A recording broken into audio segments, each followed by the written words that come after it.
Hello guys, good afternoon.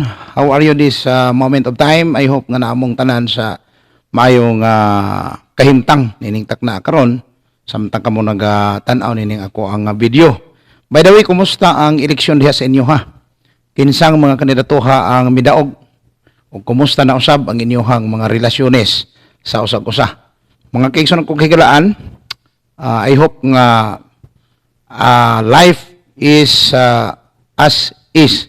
It was before o niya as is pod as after the election.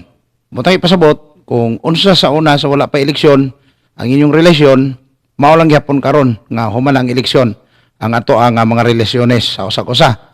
So I have noticed nga dunay mga ginikanan nga nagkabangi sa ilahang mga umagad, sa ilahang mga anak, sa ilahang mga kaparintihan, mga kaigsoon ko tungod lamang sa wala magkaparehas nga mga kandidato nga ilang gidapigan panahon sa eleksyon. So ato nang isalikway mga kaigsoon ko gigalaan ang about eleksyon, no? Atong balikon kung aduna may mga relasyon diha nga nagbangi mga kaigsoon ko gigalaan, ato na ni siyang hulipon, atong hulipan. Wa maginato na likayan no nga dapat unta to ang mga kandidato ray atong pasagdan nga mag-away. So aduna may mga dumadapig, adunay mga butante nga supporters nga mao naman hinuoy nag-away, no? Atay labot sa away mga kaigsoon kong higalaan. So sayop ka kung imong isubasta ang imong relasyon tungod lamang sa maong okasyon sa panahon sa eleksyon. So I hope nga sa ako nagikaingon, life is the same as it was before the election niya mao lang gyapon karon after na ang election. I remember kaniadto nga init pa kayo ang eleksyon mga kaigsoon kong higalaan sa dapit sa Surigao del Sur. Nga grabe yung inita. Adunay ilahang panultihon nga no vote, ibot matud pano. So ang kadtong mga panimalay nga natukod sa mga luti o yuta nga dili ilaha panahon sa eleksyon. Once dili ka mo follow sa instruction sa maong tag-iya sa yuta kung kinsa nga kandidato ang iboto. Mga kaigsoon kong higalaan after sa eleksyon kung mahibaw-an ka nga wala kami boto sa iyang kandidato, ibot gyud ang balay nimo. So ingon ni ana kainit ang eleksyon kaniadto mga kaigsoon ko, dapat dili ingon ni ana ang mahitabo no sa atong kapanahonan karon.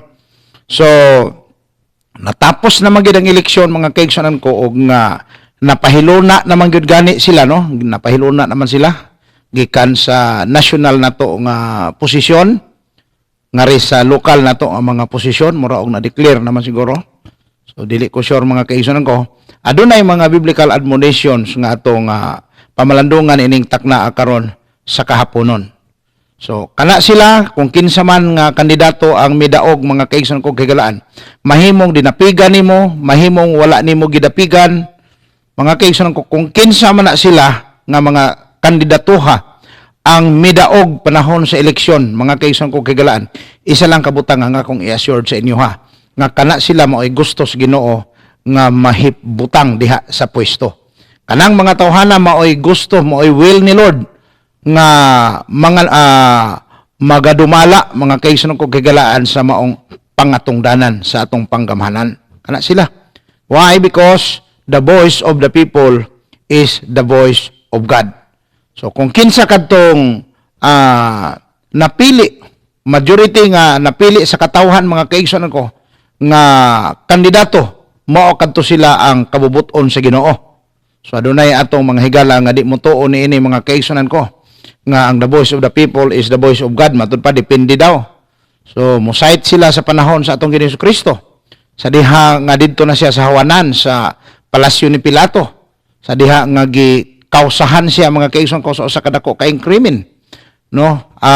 Imong sayran kung magbasa ka og Biblia nga gikuha ni Pilato ang konsensus sa mga katawhan, adisir siya may pakanaog sa iyahang hukom batok kang Ginoong Hesus.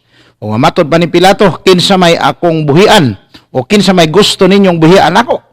Si Barabas ba nga tuwa sa sulod sa silda kung kinibang Kristo nga nakapusas, no? Kung sa ato pang panahon karon wa may pusas, no? Kaniadto kung kini bang Kristo nga dinakpan nga niya sa kong atubangan karon. O nga matod pa sa kasulatan, ang mga katawhan nagdungan sa pagsinggit nga buhii si Barabas o niya bilanggua kining Kristo, ilansang sa cross kining Kristo. Atong mahibaw-an mga kaigsoon ko sa kasaysayan nga katong mga katawhan nga ming singgit nga buhian si Barabas ay mga sinuhulan sa mga pari nga Romano, no? O nga ilansang sa cross matod pa sa katawhan si Kristo. O nga hayan nalansang gayod ang atong Hesus Kristo mga kaigsoon ko higalaan ibabaw sa cross sa Kalbaryo. So kadto nga senaryo mga kaigsoon ko forme kabubuton gud ti siya sa Ginoo, no? Kabubuton si Ginoo kay ngano?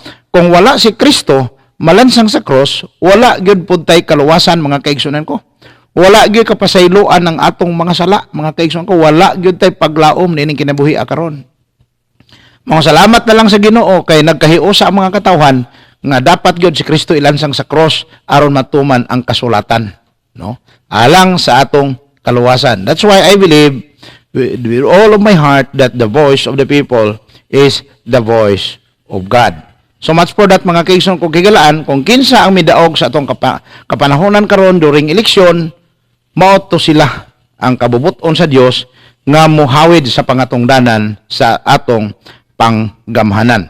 Matod pa mga kaigsoon ko sa COMELEC, no? Matod pa sa COMELEC, Commission on Election, kadtong miagi nato karon nga eleksyon, mao kato siya gitawag nga the most charged among the recent election in the history dinhi sa atong nasod Pilipinon.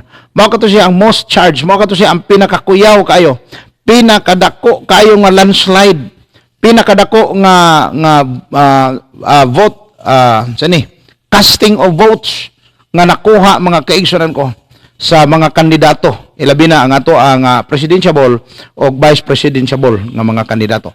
Ang ato ang president-elect, I would like to congratulate him.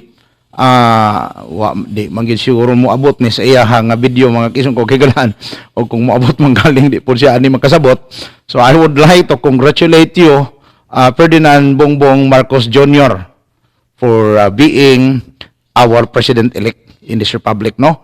O kusab si Madam Inday Sara Duterte, I would like to congratulate also kamong duha maoy gipili sa Ginoo nga maoy mga tungdanan sa ato ang magadumala sa pangatungdanan sa ato ang nasod Pilipinhon. Kamo maoy gipili sa Dios, gigamit lamang kami nga mga tao aron moboto sa inyo ha. But gikan gayud kamo sa kasing-kasing sa Dios. Why? Because ako nang gikaingon, the voice of the people is the voice of God. Congratulations sa inyo ha. President-elect Bongbong Ferdinand Marcos Jr. ug si Vice President-elect Inday Sara Duterte og ngadto na sa mga senators ngari na sa mga congressman, gobernadores, ngari sa padulong sa lokal mga kisong o mga mayor o ngari na sa mga konsehales, no? Ang barangay election postpone lang sana sila mga kisong ko. Wa patama sayod kung aduna pa bay barangay election, wala na. Nevertheless, gusto lang na kong i-remind sa ato ang tanan nga kung kinsa ang nang daog gikan sa national position padulong diri sa lokal, kana silang mga tawhan na mo'y gusto sa Dios nga muling ko diha sa mao nga pangatungdanan. But the question is, unsa may atong buhaton karon nga naa na sila sa mga lingkuranan mga kaigsoon ko sa pagdumala sa ato ang panggamhanan. Unsay ato ang himuon. Dinhi sa Biblia there are 3 admonitions from the Bible nga kinahanglan ato ang masabtan kini mga kaigsunan ko para nga smooth siling og iblis sa Ginoo ang ato ang nasod Pilipinhon. Number 1 mga kaigsoon ko, sumala sa balaang kasulatan, ang atong buhaton is that let us trust in God.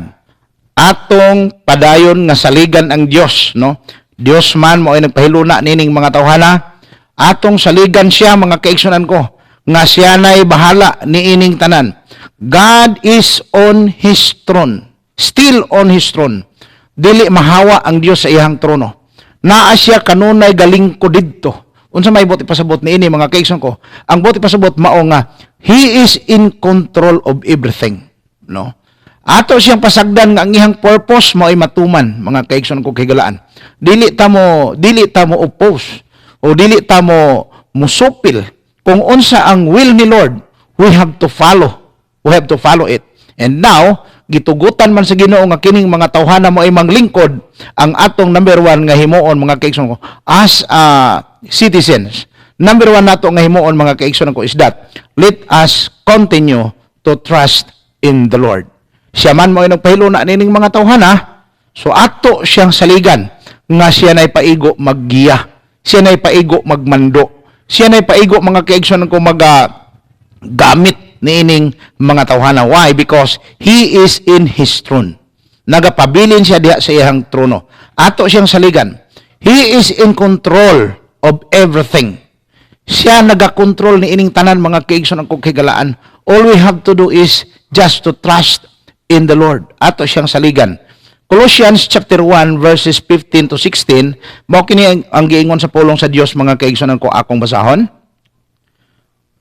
No one can see God, but the Son is exactly like God. He rules over everything that has been made. Through His power, all these things were made. Through His power, all these things were made. Things in heaven and on earth, seen and not seen. All spiritual rulers, Lord, powers, and authorities. Everything was made through Him and for Him.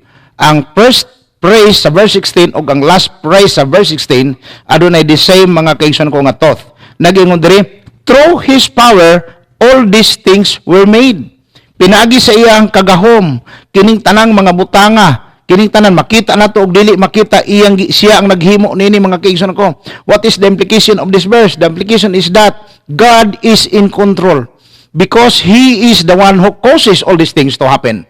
He is the one who made all these things according to the scriptures, and therefore He is also the one in charge mga kaigsoon ko sa pagpadagan, sa pagpahitabo niining tanan. Siya na mo ay bahala, siya na mo ay magpaigo mga kaigsoon ko. Ato lang siyang saligan. Number 2 nga atong himuon mga kaigsoon ko as a citizen, let us pray for them. Ato silang iampo mga kaigsoon ko kahigalaan. Kinahanglan sila sa ato ang mga pagampo. Kana sugo sa Dios kanato dinhi sa iyang mga pulong. In 1 Timothy chapter 2, 1 to 3, mao kini mga kaigsoon ko ang giingon sa pulong sa Ginoo. 1 Timothy chapter 2 verses 1 and 2, mao kini giingon sa pulong sa Dios. First of all, I ask that you pray for all people. Ask God to bless them and give them what they need. And give thanks. Verse 2, you should pray for rulers and for all who are in authority. Pray for those leaders so that they can live quiet. We can live quiet and peaceful lives full of honor and respect for God. This is good and pleases our God and Savior. Pray for them. Iampo nato sila mga kaigsunan ko kahigalaan. Sugo kini sa Dios nga ato silang iampo. Yes, God is in control. Makahimo siya sa pagdirihir ni ining mga tawhana. Makahimo siya sa paggamit ni ining mga tawhana mga kaigsoon ko kahigalaan. But our responsibility, being a Christian, being a believers, being a good citizens, is to pray for our leaders. Ato silang iampo. Ato silang iampo mga kaigsoon ko nga tagaan sila sa Ginoo og wisdom. Tagaan sila sa Ginoo og knowledge. Tagaan sila sa Ginoo mga kaigsoon ko spiritual enlightenment. Para nga ang mga decisions nga ilang himuon dili masayop. Para nga makita nila ang mga butang in the future, mga kaigsoon ko, kaysa pagkatinuod ang mga pastra ang atong nasayran ug ang present. Ang future wa gid tay kalibutan ining tanan. Ang Dios lamang ra ang nasayod. So let us pray for them that God will just open up their spiritual eyes of understanding. Makita nila mga kaigsunan ko kung unsa ang mga butang nga taliabot, no, ilabi na sa ato ang nasod Pilipinhon. Kaugmaon sa atong nasod Pilipinhon. Let us pray for them. Sugo kana sa Ginoo mga kaigsunan kong kahigalaan. Ikatulong atong himuon para kanila mga kaigsunan ko nga naa sa posisyon ng atong danan midaog sa kandidato sa atong past nga eleksyon. Number 3, let us submit to them. Magpasakop kita nga masinugtanon ngadto kanila. It was also God who commanded that we have to submit to the governing authority, that because it is God that established it. Ang Dios maoy nagpahiluna kanila diha, and therefore we have to submit to them. Di lamang nga ato silang iampo kinahanglan usab nga magpasakop kita nga masinugtanon ngadto kanila. So kung ang ilang desisyon mali, and then we are committed nga magpasakop nga masinugtanon ngadto kanila, it's still our failure. Ato gyapon ni siya mga kaigsoon ko nga sayop. Kay ngano wa nato sila giampo, that's why mao siguro kini ang hinungdan nga sayop ang ilang mga desisyon nga gibuhat. So kinahanglan gid sila nga atong iampo divine knowledge, divine and wisdom para mga kaigsunan ko nga dili sila masayop sa ilang desisyon. O kung unsa ilang desisyon, unsa mga balaodon nga ilang pagabuhaton o sa ilang implementa na kini sa dihang ato kining tumanon, dili ta masayop mga kaigsunan ko because ang desisyon nga ilang gihimo ay gikan man sa Dios, because we have prayed for nagampo kita para silang wisdom ug ang knowledge mga kaigsunan ko higalaan. We have to submit them. Romans chapter 13 verses 1 to 5 mga kaigsunan ko higalaan. Mao kini ang giingon sa pulong sa Dios kung basahon. You must all obey the government rulers.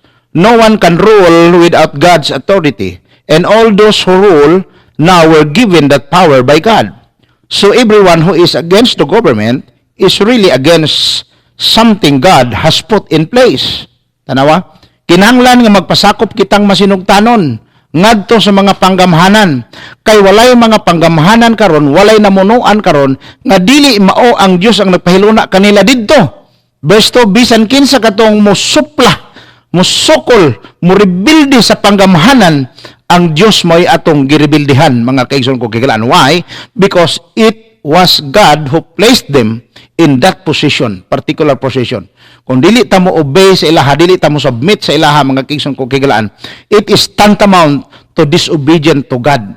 Tantamount nga ang Dios mo'y atong gisuklan, ang Dios mo'y atong girebildihan. Those who are against the government bring punishment of themselves. Of course, kung magrebelde ta, we bring punishment to ourselves. People who do right don't have to fear the rulers, but those who do wrong must fear them.